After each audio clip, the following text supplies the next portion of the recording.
Hello दोस्तों, कैसे हैं आप सब। दोस्तों, आज हमारे साथ हैं फाइनेंशियल एक्सपर्ट रोहित शर्मा जी। और रोहित शर्मा जी से आज हम जानेंगे इंश्योरेंस की कुछ बेसिक्स बातें, कुछ लोगों की कन्फ्यूजन है, लोगों के सवाल हैं, उनका समाधान हम रोहित जी से लेंगे। हमारा रोहित जी से सबसे पहला सवाल है रोहित जी, कि आज जो लोग इंश्योरेंस पॉलिसी लेने जाते हैं जी। वो चाहते हैं कि उनको मार्केट जैसा उसमें रिटर्न मिले। ओके। और जो मार्केट में इन्वेस्ट करने जाते हैं तो वो चाहते हैं कि उनको इंश्योरेंस जैसी गारंटी मिले। इन दोनों चीजों को लेकर लोग इतना कंफ्यूज हो गए हैं, इसका क्या समाधान है? ऐसे लोगों को क्या सलाह देना चाहेंगे? जी, फर्स्ट ऑफ ऑल नमस्कार सभी को। और मैं बताना चाहूँगा, बिल्कुल आपका अच्छा सवाल है ये, और मार्केट में हमें रोज़ाना फेस करने के लिए मिलता है ये चीज़ें। तो बेसिकली मैं कहना चाहूँगा कि इंश्योरेंस और इन्वेस्टमेंट दोनों अलग-अलग चीज़ें हैं, है ना? और हर एक की प्राथमिकता जो होनी चाहिए, हम फर्स्ट ऑफ ऑल जाएँ तो इंश्योरेंस की तरफ जाएँ। पर लोग क्या कहते हैं कि इंश्योरेंस को इन्वेस्टमेंट के थ्रू ले लेते हैं कि हमने ये छोटी पॉलिसी आज कोई कराई, कल को मेरे को क्या ग्रोथ दे रही है। तो वो उसके रिस्क कवर को मतलब अनदेखा कर देते हैं एक पर्टिकुलर नजरअंदाज टाइम कर के देते बाद हैं। में। और वो चाहते हैं कि उसका पैसा गेन मतलब मल्टीपल टाइम गेन करें, जो मार्केट के जैसा व्यवहार करें। मार्केट जैसा व्यवहार करें, बाकी जो कि इतना पॉसिबल नहीं है, क्योंकि है वो ना? इंश्योरेंस है। क्योंकि वो इंश्योरेंस है। और इंश्योरेंस जो बनाया गया वो बनाया गया कि मेरे बाद में मेरी फैमिली की देखरेख के लिए कल को वो रोड पे ना आए चीजें, सिक्योरिटी एक सिक्योरिटी के तौर पे। तो इंश्योरेंस की बात करते हैं, वहाँ बात आती है सिक्योरिटी की। और जब हम इन्वेस्टमेंट की बात करते हैं तो इन्वेस्टमेंट करता है ग्रोथ की बात करता जी। है ना? तो ग्रोथ के लिए आज की डेट में क्योंकि लोग म्यूचुअल फंड्स वगैरह आ गए हैं, और पहले जो इन्वेस्टमेंट टूल इतने कम हुआ करते थे, आज की डेट में मल्टीपल इन्वेस्टमेंट्स आ गए हैं। बैंक एफडीज भी मतलब अच्छा अट्रैक्टिव एफडीज हैं आपके पास में, ऑप्शन है। म्यूचुअल फंड एसआईपी वगैरह आ गए हैं आपके पास में।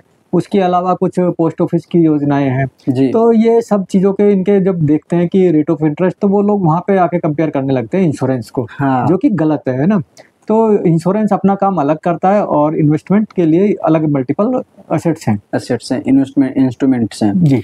लेकिन मैं वही सवाल फिर है कि लोगों को क्या सलाह देंगे कि आप जब इंश्योरेंस करने जाए तो इंश्योरेंस पे फोकस रहें, मार्केट में इन्वेस्ट करने जा रहे हैं तो मार्केट ग्रोथ के लिए, रिस्क के लिए तैयार रहें।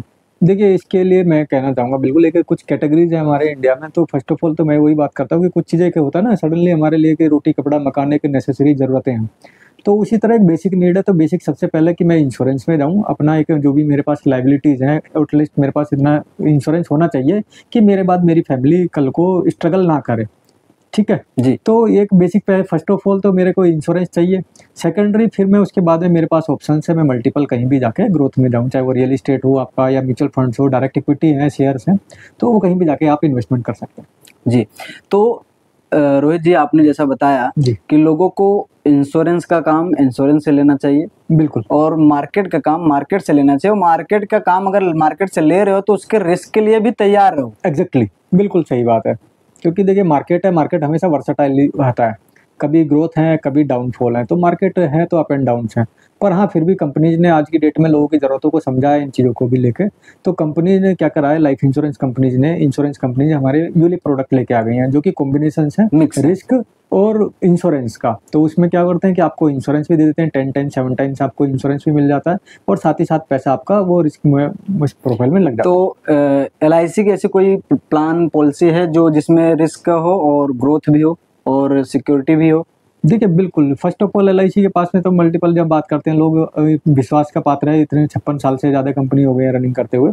तो इसके मल्टीपल प्रोडक्ट्स हैं, तो वो रनिंग में पहले एंडोमेंट पॉलिसीज़ हैं, तो नो डाउट उनमें तो कोई रिस्क है ही नहीं। पर ग्रोथ की बात जहाँ करते हैं तो LIC के पास भी मल्टीपल यूलिप्स आज की डेट में अवेलेबल हैं। जैसे बात करें, LIC का इंडेक्स प्लस प्लान है हमारा, तो वो इंडेक्स में ही लगता है पैसा। तो जो हमारी शेयर मार्केट की लिस्टेड टॉप 50 कंपनियां हैं, निफ्टी 50 उनमें, और निफ्टी 100, तो ये फंड्स है, इंडेक्स है। तो इसमें ज़्यादा लोगों को अपना दिमाग भी नहीं लगाना है कि मैं किस कंपनी के शेयर्स लूँ, कौन से फंड में जाऊँ। तो सिंपल पैसा है कि वो इंडेक्स है, तो इंडेक्स में ग्रोथ भी है, और प्लस साथ में ज़्यादा रिस्क भी नहीं है।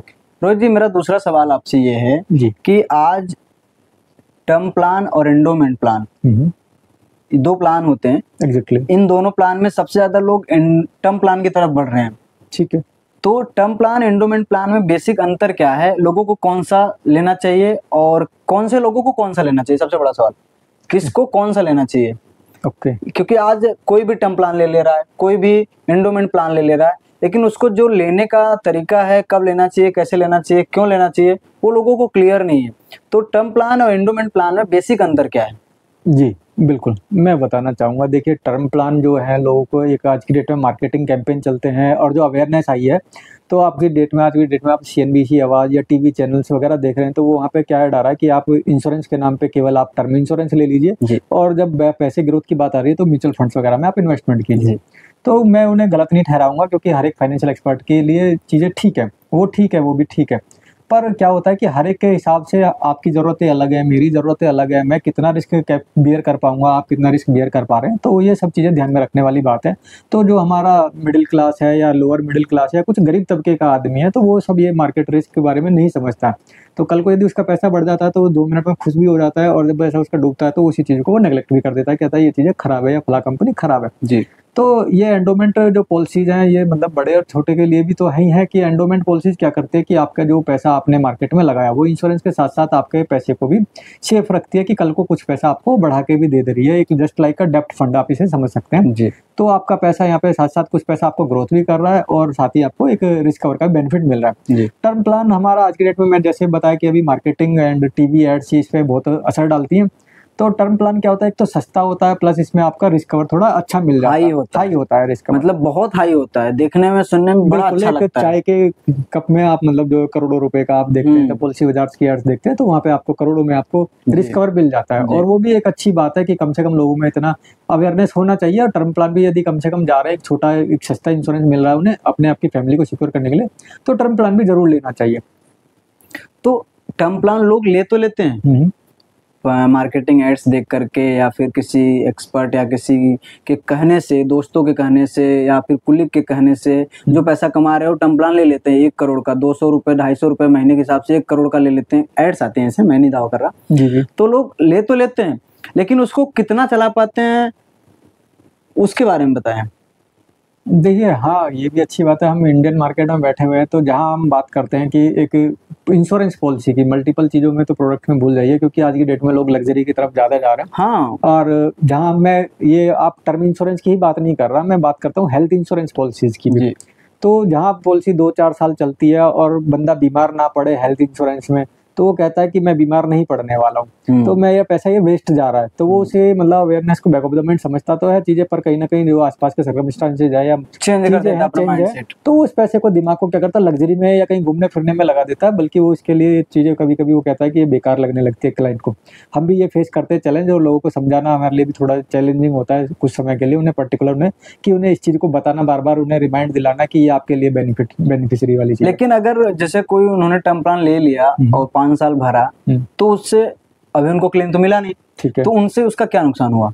देखिए, 5 साल में क्लेम नहीं लिया, पर जो प्रीमियम दिया कम से कम एक कुछ ना पैसे, मान लीजिए 10,000 20,000 रुपए का जो एनुअल प्रीमियम दिया, तो 5 साल में उन्होंने 1 लाख रुपए भी तो दे दिया कम से कम। वो रिटर्न तो आया नहीं, और ना ही पॉलिसी आप आगे रन कर पाए और ना ही क्लेम आया मान लीजिए। पर मान लीजिए 5वें साल क्लेम नहीं आया, 6ठे 7वें या 10 साल कभी भी आ सकता है क्लेम, तो कभी भी आ सकता है, उसकी कोई ऐसा डेट है नहीं जी। लेकिन वही सवाल है मेरा कि लोग भरना शुरू कर देते, पूरा नहीं करते।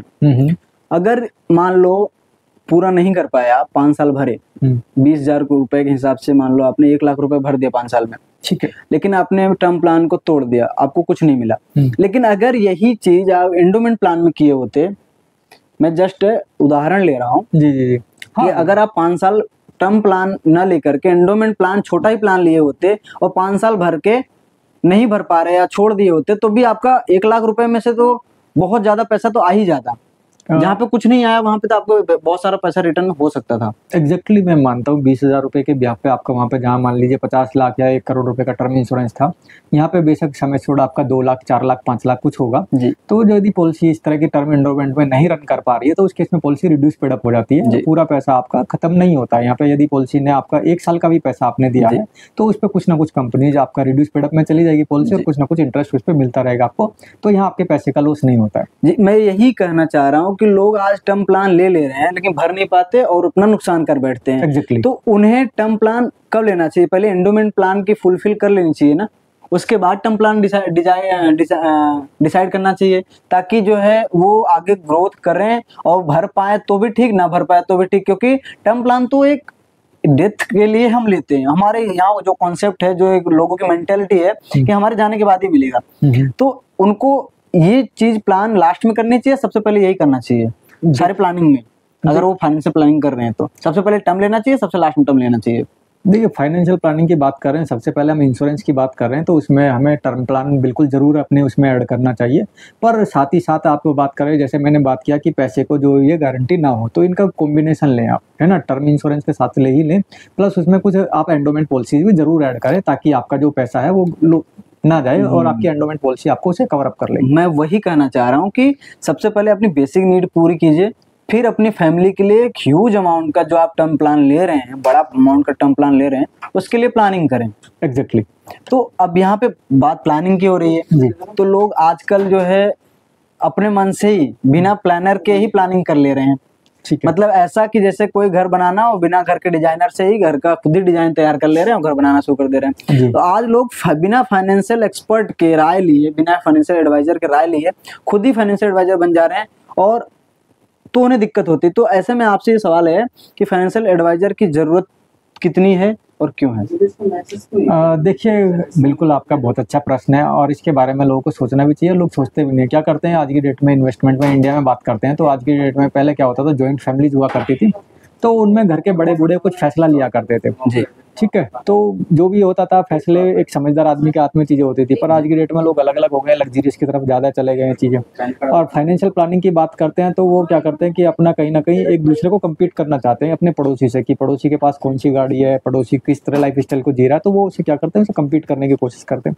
तो वही अपने फाइनेंशियल प्लानिंग के साथ में भी करते हैं कि उसके पास में क्या फंड है, क्या चीजें हैं, तो वो अब एक दूसरे से कॉपी करके वो चीजें कॉपी करना शुरू कर देते हैं। यहाँ पे सवाल ये है रोहित जी कि एडवाइजर की कितनी जरूरत है? मैं एग्जैक्टली मैं वहीं आ रहा हूँ। एडवाइजर की जरूरत के लिए क्यों आती है, क्योंकि देखिए ऐसा होता है कि सबकी जरूरतें क्या होता है, अलग अलग है। आपकी जरूरतें अलग हैं, मेरी जरूरतें अलग हैं। आप एक अलग क्लास से मतलब मान लीजिए रह रहे हैं, मान लीजिए आप सिटीज में रह रहे हैं या गांव में रह रहे हैं या गांव में भी रह रहे हैं, मान लीजिए कि शहर में भी रहते हुए, लोगों की जरूरतें सबकी अलग अलग है और सबका रिस्क प्रोफाइल अलग अलग है ना, लोगों की इनकम भी अलग अलग है जी। तो सबकी जरूरतों के हिसाब से फाइनेंशियल प्लानिंग करनी चाहिए। तो इस केस में क्या होता है कि एक एडवाइजर की जरूरत पड़ने ही वाली है आपको। आप मन से कर लेते हैं तो थोड़ा बहुत आप अपने पैसे को तो आप मैनेज कर सकते हैं, पर यदि आपके पैसे को आपको बड़े लेवल पे लेके जाना है तो आपको एक फाइनेंशियल एडवाइजर की जरूरत पड़ने ही वाली है। इसको मैं एक एग्जाम्पल से भी आपको बताऊंगा, क्योंकि देखिए आपने क्या होगा, गली क्रिकेट देखा होगा, लोग बच्चे खेलते जाते हैं क्रिकेट में। तो यदि आपको बस जस्ट एंटरटेनिंग के लिए खेलना है तो क्रिकेट ग्राउंड में जाकर कोई भी खेल लेगा, पर यदि आपको कल को इंडियन टीम में सिलेक्शन होना है, इंटरनेशनली खेलना है, अपने देश को रिप्रेजेंट करना है, तो कहीं ना कहीं आपको एक कोच की जरूरत पड़ने वाली है। तो आपको एक कोच हायर करना पड़ेगा। ये तो इसी तरह से अपने बड़े पैसा बनाना चाहते हैं और फुल वॉल्यूम में आगे जाना चाहते हैं, एक्सपेंड करना चाहते हैं अपने आप को, तो आपको एक फाइनेंशियल एडवाइजर की जरूरत पड़ेगी जी। देखो यही सवाल यहाँ पे है कि ऑनलाइन पॉलिसी लोग ले लेते हैं, लेकिन उन्हें एजेंट से पॉलिसी लेने में क्या फायदा है और क्या नुकसान है? जस्ट देखिए, मैंने अभी आपको एक छोटा सा एग्जांपल यही दिया, पर फिर भी आपने बात कही ऑनलाइन पॉलिसी और एजेंट की। तो ऑनलाइन ठीक है कि लोगों को एक मल्टीपल पॉलिसी एक ही प्लेटफॉर्म पे मिल जाती है जी, है ना। पर एक आपको मैं कहना चाहूँगा कि ऑनलाइन यदि आप कोई प्रोडक्ट परचेज कर रहे हैं तो नो डाउट ठीक है कि आप मतलब मार्केट से आपने एनालिसिस किया और आपने ऑनलाइन ऑर्डर करके सस्ता ऑर्डर करके मंगा लिया, पर ये पैसा एक ऐसी चीज नहीं है कि आप इस वेल्थ को अपने को ऑनलाइन ऑर्डर करके अपने घर मंगा सकते हैं, है ना। वेल्थ को आपको क्या करना, मैनेज करना है और वेल्थ को आगे लेके क्रिएट भी करना, आगे बढ़ाना है इस वेल्थ को। तो उसके लिए फिर से एक एडवाइजर की जरूरत पड़ने ही वाली है कि आपको कब कब क्या रिस्क है, कब आपको पैसा उसमें और डालना है, निकालना है। आपकी लाइफ के गोल्स अलग अलग चीजों में आते ही आते हैं। तो उस वेल्थ को एक यदि आपको संभालना है तो फिर आपको एक एक्सपर्ट चाहिए। मैं वही कहना चाह रहा हूँ कि लोग वकील रखते हैं, अपना फैमिली वकील, फैमिली डॉक्टर रखते हैं, लेकिन फैमिली फाइनेंशियल एडवाइजर नहीं रख रहे हैं। अब रखने लगे हैं सर। अभी मार्केट में क्या है, CFP एक कॉन्सेप्ट आ गया है, सर्टिफाइड फाइनेंशियल प्लानर। तो इनकी डिमांड भी बढ़ी है, तो अब लोगों ने रखना शुरू कर दिया। और आपकी वीडियो जिस तरह से जा रही है लोगों के बीच में, तो मैं उम्मीद करूंगा। लेकिन आज भी हमारे मिडिल क्लास में, हम जैसे लोगों में, लोग ऑफिस के दोस्तों से कहने पे लोग पॉलिसी बाजार से या कहीं और से ले लेते हैं, कहते हैं यहाँ सस्ता मिलता है, ऑनलाइन सस्ता मिल जाता है, यहाँ पे एजेंट का कमीशन नहीं देना पड़ता। लेकिन जब उन्हें सर्विस की जरूरत पड़ती है तब उन्हें समझ में आता है, यार अगर हम किसी से लिए होते एजेंट से तो हमारा कम से कम रिलेशन होता, हमसे रात को 12 बजे भी कॉल करके अपनी मदद कर मांग सकते थे। तो ऐसे में आप क्या बताएंगे, एजेंट की महत्ता कितनी है उनके लिए? देखिए बिल्कुल अच्छे एक्सपर्ट की देखिए मार्केट में हमेशा क्या होता है कि कुछ ना कुछ कमी है, और अभी इस वजह से क्योंकि अभी एक्सपर्ट जो है उन लोगों तक नहीं पहुंच पाए हैं जी। तो धीरे धीरे लोग कमिट कर रहे हैं, चाहे जैसे कि अभी आपने बताया कुछ समस्या होती है तो वो एक्सपर्ट तक पहुंच जाते हैं, और इसका मतलब हमारा एक्सपर्ट वहां तक लोगों तक नहीं पहुंच पा रहा उस लेवल तक। तो हमें भी अपने एक्सपर्टीज को बढ़ाना है, लोगों को अवेयर करें, कुछ फाइनेंशियल एक्सपर्ट अच्छे आगे बढ़ के आए और धीरे धीरे लोगों को अवेयर करें। तो आने वाले समय में क्या होगा कि ये चीजें धीरे धीरे, मतलब यही है कि लोग ऑनलाइन तो इंश्योरेंस ले ले रहे हैं, लेकिन उन्हें एडवाइजर से इंश्योरेंस लेना चाहिए ताकि उनको प्रो कॉन समझ में आए, जो चीजें हाइड कर दी जाती हैं ऑनलाइन में। एग्जैक्टली हाँ, पूरी टर्म कंडीशन जो भी है उसके बीच क्योंकि में वहां पे सिर्फ बेचा जाता है, एजेंट सिर्फ बेचने नहीं आता, वो आपको सर्विस भी देगा, आपके लिए हमेशा तैयार रहेगा। लेकिन ऑनलाइन वाले कस्टमर केयर से आप फोन करते रहिए, आपको सर्विस नहीं मिलने वाली। देखिए मैंने अभी आपको थोड़ी देर पहले बताया था, फिर से मैं एक और थोड़ा सा कहना चाहूंगा इस मामले में, थोड़ा सा और एक्सपर्ट लेना चाहूंगा कि ऑनलाइन जस्ट अभी आप क्या करते हैं, प्रोडक्ट ऑर्डर कर सकते हैं। सर्विसेज यदि वेल्थ आपको क्रिएट करने है तो कहीं ना कहीं एक्सपर्ट चाहिए। तो इसे हम एक एग्जाम्पल एक डॉक्टर से ले लेते हैं। यदि आपको मान लीजिए सर में दर्द, बुखार, छोटी मोटी चीजें हैं, तो आप कोई भी दवाई मेडिकल स्टोर से ले लेते हैं या ऑनलाइन ऑर्डर कर लेते हैं, वो आपके घर पे आ जाती है ना। पर यदि आपको कल को पथरी है या कल को आपको कोई बड़ा ऑपरेशन कराना है तो आपको हॉस्पिटल जाना ही होगा, तो वहाँ आपको एक्सपर्ट की जरूरत पड़ी है। तो वही मैं फिर से कहना चाह रहा हूँ कि आपको यदि छोटा मोटा पैसा सेव करना, बचाना है तो कोई बुरा नहीं है। नो डाउट आप क्रोसिन की गोली मेडिकल स्टोर से ले सकते हैं, 1000-2000 आपको जो वेल्थ है, जहाँ चाहे आप अपनी मर्जी से भी उसे मैनेज कर सकते हैं। पर यदि कल को आपको बड़ा कॉर्पस बनाना है, अपने रिस्क कवर के मेंटेन के बारे में, लाइफ में पूरा फाइनेंशियल प्लानिंग करनी है अपनी, तो उसके लिए आपको एक डॉक्टर के पास, उस हॉस्पिटल में डॉक्टर के पास जाना ही, फाइनेंशियल एडवाइजर के पास जाना ही, एडवाइजर की जरूरत आपको पड़ने ही वाली। चलिए, बहुत सुंदर कि फाइनेंशियल एडवाइजर की ज़रूरत लोगों को है और लोगों को फाइनेंशियल एडवाइजर की हेल्प लेनी चाहिए। मेरा सवाल ये है रोहित जी कि आज की जनरेशन, आज के लोग कार इंश्योरेंस, बाइक इंश्योरेंस, यहाँ तक कि मोबाइल का इंश्योरेंस और लोन लेते हैं, होम लोन लेते हैं, तो उस लोन का भी इंश्योरेंस हो रहा है। लेकिन जब कई सारे लोग बताते हैं एडवाइजर्स कि जब वो इंश्योरेंस उनके लाइफ के लिए बात करने जाते हैं तो उसे अवॉइड करते हैं और बताते हैं यार अभी नहीं, अभी बहुत दिक्कत चल रही है। लेकिन वो मोबाइल खरीदेंगे तो उसका इंश्योरेंस कर लेंगे। तो ऐसे लोगों को आप कैसे कहेंगे कि भाई इंश्योरेंस पहले लो, क्योंकि आज सरकार उन पे पेनल्टी लगा देगी कार इंश्योरेंस, बाइक इंश्योरेंस के लिए, तो वो ले लेंगे, लेकिन अपने लिए इंश्योरेंस क्यों नहीं ले रहे हैं? देखिए मैं बिल्कुल, बहुत अच्छा सवाल है आपका। इसमें क्या होता है कि कुछ चीज़ें क्या होगी, जैसे ही आपने भी बाइक इंश्योरेंस की बात करी, ये चीज़ों की बात करी, इनमें क्या है कि गवर्नमेंट का एक स्ट्रिक्ट आदेश है कि आपको लेना ही लेना है ना। और जहाँ आप बात कर रहे हैं होम लोन की या मोबाइल इंश्योरेंस की, तो ये सब लोग ईएमआई पे ले रहे हैं या होम लोन भी ले रहे हैं। तो वहाँ पे क्या होता है, वहाँ पे भी लोगों ने पॉलिसी, बैंक जो है, यदि आप कस्टमर को बोलें कि आपके लिए मैंडेटरी नहीं है, आपको हम लोन दे देंगे, तो उस लोन को भी अवॉइड कर देंगे। पर बैंक क्या कर रहे हैं, फोर्सफुली उस चीज़ को सेल कर रहे हैं, जो कि अच्छा भी है उनके लिए कल को, ताकि उनका जो होम लोन है वो घर से बेघर ना हो, उनके लोन का पैसा उससे निकाल लें। पर ये देखे थोड़ा लगता, मतलब कि यही है कि जब तक आप डंडा मार काम नहीं कराओगे तब तक काम नहीं करेंगे। हाँ, थोड़ी चीजें हैं, पर अभी फिर भी लोग समझ रहे हैं काफी। पर यही मैं कह रहा हूँ कि जैसे कि अभी फाइनेंशियल फोर्स मार्केट में जा रहे हैं, आप मेट्रो सिटीज में जाएंगे तो लोग खुद अवेयर हैं, सामने से भी डिस्कस करते हैं कि मेरी वेल्थ, मेरे इंश्योरेंस के बारे में, वो मल्टीपल एक अच्छा सा इंश्योरेंस ले भी रहे हैं। तो आगे आने वाले समय में भी लोग धीरे धीरे अवेयर होंगे इस मामले में। हाँ, वही मतलब कि एप्पल का आईफोन खरीद लेंगे लेकिन ईएमआई पे, और अपना इंश्योरेंस नहीं कराएंगे। अपना इंश्योरेंस, क्योंकि देखिए लोगों का ध्यान क्या होता है, लग्जरी पे जाता है, इंश्योरेंस को क्या होता है वो लास्ट में रखते हैं, बल्कि जबकि सबसे पहले रखना चाहिए। फर्स्ट ऑफ ऑल पे उसे अपने बकेट में, उसे इंश्योरेंस को पहले नंबर पे रखना होगा, लेकिन उसे लोग अब लास्ट में रखना, लास्ट में रख देते हैं।